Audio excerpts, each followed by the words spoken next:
We got ourselves Revenant gonna be first out for the team 2, skulking around, looking for their next victim. They are not aware that Bakey is literally huddled in a corner, waiting out, maybe just waiting for Revenant to poke his head out. And Revenant does break that camo for Bakey. This is an opportunity to at least get in there. You know what? I never see anybody hang out or back here with all the snow. I never see anybody go that far back in the arena. You can only do it on this side, you can't do it there. I never see anybody go in the corners like that. That is so weird and unusual. Bakey opening up versus Revenant immediately with a Berserk Blade, trying to see if he can maybe fear out the Feral. Gonna be immediate feint death to remove all those dots with a Lust for Revenant, using a Lust inside of an arena. Blasphemy, but it is a PvP talent that lets him do that. Revenant is gonna go for as much damage as possible. Big Death Chakra to follow. Bakey no longer has a wall. That's gonna be his only Barsky keeping him alive. Does try to go for friends and regen healing, but those pets are on him with that Mortar Strike effect, biting a bleeding wound on Bakey, reducing some of the healing effectiveness. Interrupt onto that nature. Does he go for a Flesh Cup? Potentially, he could go for a Flesh Cup in bear form. Going to be Flesh Cup for Revenant as the Skull Bash comes out. Bakey finds himself extremely low. Next kill shot could potentially be the game killer here. Convoke is a Night Fate. The pets are right next to Revenant. Looks like they took all the bites out of that serious Convoke. Bakey is still super low on health, trying to go for a bit of regrowth. The pets are on him, continuing the rampage, continuing the onslaught as a Bestial Wrath is empowering them. Quick AoE disorient. But Revenant is not deterred, dropping down tar traps to slow it down Bakey in one way or another. The pets that continue to get a bit of damage, they definitely need to get ramped up again. These pets definitely need to get ramped up in order to be effective. You need that frenzy stacks in order to make him actually decent. Stun by Revenant onto Revenant, but he breaks out of it to get a stun back out to Bakey with a Chimeric Poison. I forgot the name of it for a second. I started thinking of like, wait, Serpent Sting, Spider Sting, Scorpion Sting. What is it? What is that Chimeric now? It's just a big poison, big Chimeric effect, which I think is a little bit. I don't know, I kind of miss the original poisons. I was hoping maybe those would return somewhere. Another big Death Shock, a bunch of Bakey trying to go for a Convoke. Last second to heal, but it was over. Death Shock is quite effective. Gonna be Luffy. Immediately frozen as he goes in for a Nick versus Revenant, and that gives Revenant that freeze.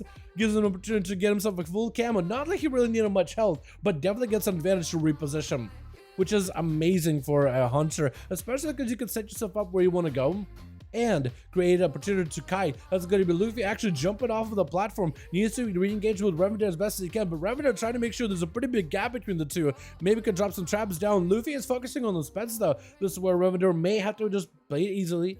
Back up the pets, get at least a pet heal rolling, let them do some damage to Luffy. Luffy can just go healing behind the pillar. No dampening yet, so this monk is in no pressure at the moment. It's gonna go for a port, not really sure why. Did he make a mistake? I think he made a mistake. I think he's like, wait, I made a mistake. Chimeric on him, Death Shock him. Wait, Luffy, are you gonna have to cover a pet? Luffy, oh, what is going on, Luffy? I was gonna say, are you gonna have to cover a pet? I think he may have needed to. Oh my god, Revenant, that Death Shock him is brutal. Stun onto the hunter with a grippy hand. That's going to be the pet in power. That's going to be Revenant breaking out of it. I believe a human racial with a turtle shell. Trying to see if he can just back up out of there to a whole nother zip code, moving out of state into a whole nother place. Just trying to start a whole new life with his pets. And it's going to be the ghoul chasing after him, transformed, quick stun. The dots and diseases are still up on Revenant. Does it re-engage back with Alpha's will? The pets, full army that they join in. Alpha's shrinking out of the Chimera. Going to be a quick explosive onto Alpha's. Still super low on health, sounds on Revenant, but Alpha just can't approach him. Can't walk at him fast enough. Stun onto Alpha's as he got nothing left. IBM to break out of that stun, but the hunter already ramped up all the damage on world. Hamawari going up next, playing that Necrolord Feral. Is it going to come in big bleeds onto Revenant? Revenant trying to see if he can make pressure. Needs to feign death immediately. Oh my god, Hamawari. That was a lot of burst.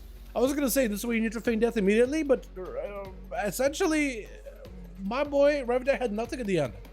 He was actually spent. That was so much burst damage out of this Feral. He was really quick in the draw.